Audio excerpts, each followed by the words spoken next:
नाज़रीन करमपुर में अहम खबर है जेका अवां सां शेयर कयूं पिया। करमपुर बरसां ठुल बी स्टेशन थाणे जे अधु ॻोठ बादशाह खान बंगलाणी में नामालूम जवाबदार करमपुर आवाज़ टीवी न्यूज़ रिपोर्टर दरिया खान बंगलाणी जी मेहरान कार रात जो उताक में चोरी करे फरार थी विया।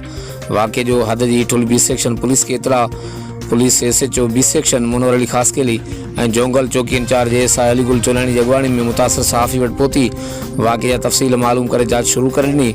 होॾां करमपुर जे सहाफ़ियुनि में ताव पकड़ियल करमपुर जे सहाफ़ी जावेद उस्मान बिजाणी ग़ुलाम यासिन जाफ़री ऐं ॿिया हमदर्दी तौर मुतासिर सहाफ़ी दरिया खान बंगलाणी वटि पहुता। वाक़े जी मज़म्मत ॿिए तरफ़ बंगलाणी बिरादरी ऐं इलाइक़े जी मुख़्तलिफ़ बिरादरियुनि जा माण्हू मुतासिर सहाफ़ी जे उताक ते पहुता। होॾां करमपुर जे सहाफ़ियुनि वाक़े जी मज़म्मत कंदे SSP जेकाबाद ऐं ॿियनि वसवारनि खां मुतालबो कयो त सहाफ़ी जी कार चोरी वाक़े में जो नोटिस वठी चोरी थियल कार तुरत रिकवर कराए मुलज़ जवाबदारनि खे गिरफ़्तार कयो वञे। ॿी सूरत में एहतिजाज जो दायरो वधायो वेंदो। हर वक़्तु आगाहण लाइ ॾिसंदा रहो GTN वेब न्यूज़ करमपुर।